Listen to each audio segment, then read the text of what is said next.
Hi everyone, this is another installment of the Shizman How-To instructional videos, and in this video I'm going to be talking briefly about how roll call works. Now the purpose of roll call is really pretty simple. It allows the chair and the co-chair to stay updated on who's actually in their committees. The chairs get a roster, of course, before the start of the conference, but sometimes delegates don't show up or have been moved to different committees, so roll always needs to be taken so that the chair and co-chair can have an accurate count of who is actually in their committee. Now, roll is going to be taken at the beginning of each committee session. So at the beginning of the conference, the co-chair will take roll. After meal breaks for lunch and for dinner, when you get back to committee, the co-chair will take roll again. At the start of a new day, again, roll is going to be taken. It just makes sure that the chair and the co-chair know who is in committee and that no one is unaccounted for. Now, whenever the co-chair calls your country's name, because the way roll works is the co-chair proceeds alphabetically down a list of countries, whenever your country's name is called, you can respond in one of two ways, present or present and voting. If you say that you're present and voting, what that means is that you cannot abstain when voting on substantive matters, and substantive matters are resolutions and amendments. What it means for you to be able to abstain is that your vote is going to be counted as neither a yes nor a no. It's considered a neutral vote, and it's not going to help a resolution or amendment pass, but it's not going to hurt its chances of passing either.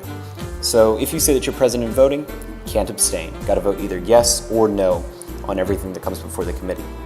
On the other hand, if you say that you're present instead of present in voting, that means that you can abstain whenever we move into voting or whenever the committee moves into voting on substantive matters. So you can say yes or no or abstain.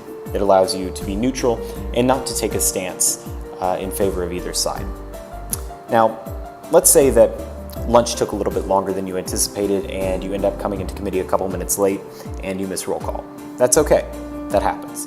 What you do in that scenario, or in any similar scenario where you're late, is you take your seat, like nothing happened, and you write a note to the dais, which is the chair and the co-chair. And in that note, you need to say your country, so write your country's name down, and then write whether you are present or present in voting. And then once it gets sent up to the dais, and the chair and the co-chair take a look at it, they'll add you, make sure that you're actually accounted for, and then they'll know that you're actually present and participating in committee. So I hope that this explanation of what roll call involves has been helpful. What you're going to see next is an example from the Shizman officers showing how a roll call is actually going to work in practice. So hope this explanation helped and hope you enjoy. The co-chair will now take roll. In roll call, the co-chair will call your country's name in alphabetical order, and then you may respond either present or present in voting. If you say that you are present, then that means you may abstain on substantive matters, which are amendments and resolutions. If you say that you are present in voting, then that means you must vote yes or no on every matter that comes before the committee. Are there any questions? Seeing none, the co-chair will now take roll. Costa Rica, present. Kenya, Present and voting. Lesotho, Present. Martinique, present. Moldova, Present and voting. Nepal, Present and voting. Netherlands, Present. Nicaragua, present.